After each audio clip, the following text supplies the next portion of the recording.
my God. Oh my God. A man who had been paralyzed for 25 years was actually taken by police as a suspected home invasion robber. The protagonist of this absurd and unbelievable incident is Charles Reed, who has spent 25 years in a wheelchair. This jam began when his ex-girlfriend, Catherine Jensen, suddenly called the police, claiming that Charles had broken into her home and robbed her. He kicked in the door. I ran. He choked me out.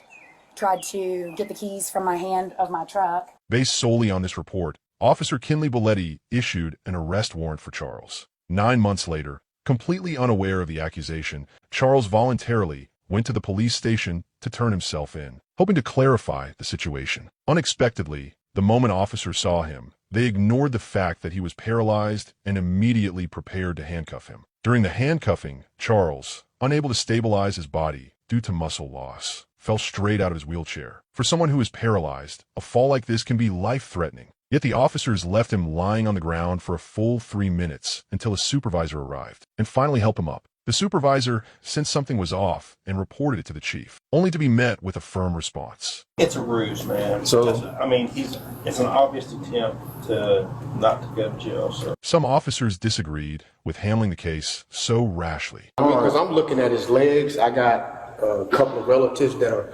quadriplegics.